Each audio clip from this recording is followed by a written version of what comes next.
po mga kaibigan, mga kapatid, kadoming po. Mag-share po ko sa inyo ng kaalaman tungkol po sa CCTV. Tara po, puntahan na natin.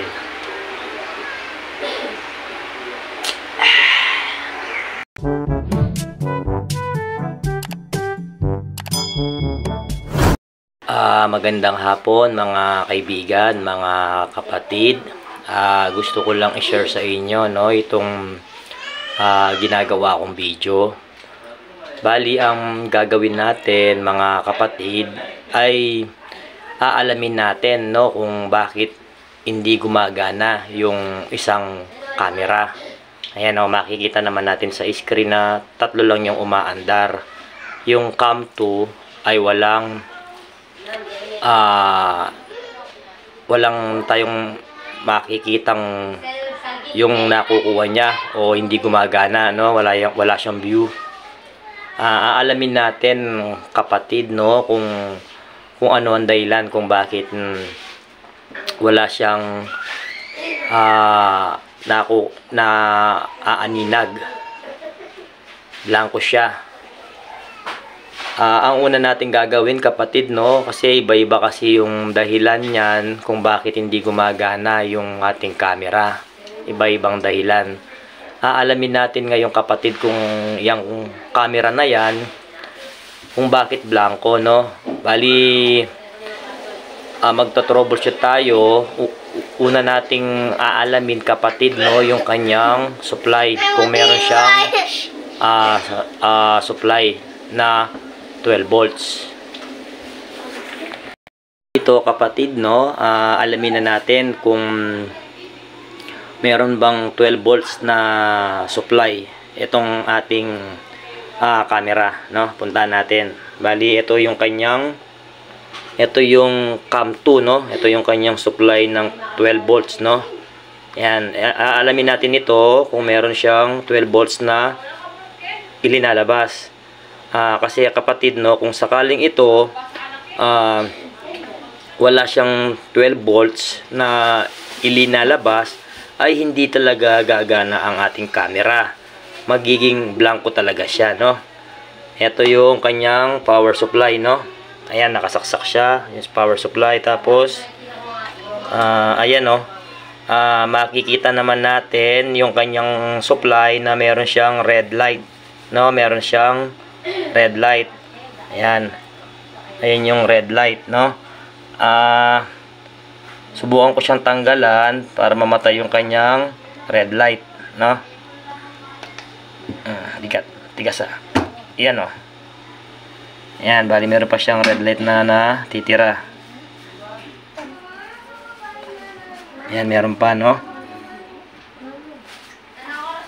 Ayan, nawala na. Pawala na yung kanyang red light. Ayan wala na siyang ilaw yung red light dahil binunot natin yung kanyang saksakan isaksak na natin ulit para yan Ayan, meron na naman siyang red light testing natin ngayon kung meron siyang linalabas na 12 volts. Ito na kapatid testingin na natin yung kanyang supply meron i-rinse natin siya ng DC na 20 volts Ayan, naka-range siya ng DC 20 volts kasi 12 volts yung ating aalamin kung meron siyang supply na 12 volts. Bunutan natin itong kanyang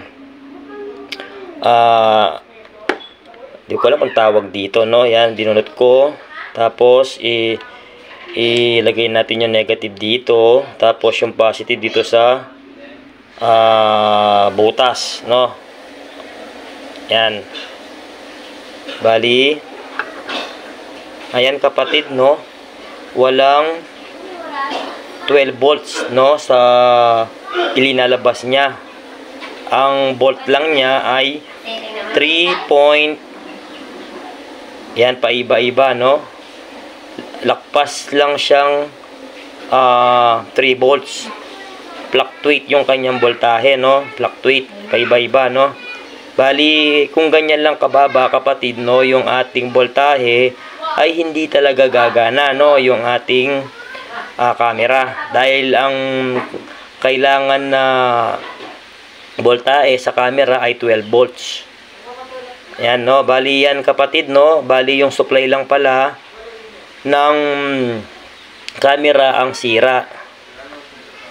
Palitan natin, gagamit tayo, kapatid, no, ng ibang supply, no.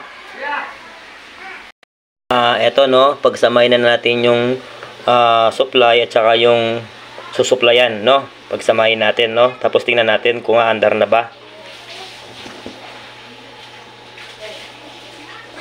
Ayan, kapatid, oh, meron siyang loading. Yan, bali yun, kapatid, no. Yung supply lang pala talaga, kapatid, yung naging dahilan kung bakit hindi umandar yung camera. Okay na, kapatid, no? Salamat sa panonood. Nice na. At kung nagustuhan nyo po yung ginawa ko pong videos, huwag nyo pong kalimutan na mag-subscribe po sa aking YouTube channel, mag-like po at i-share mo na rin. Salamat po sa panonood.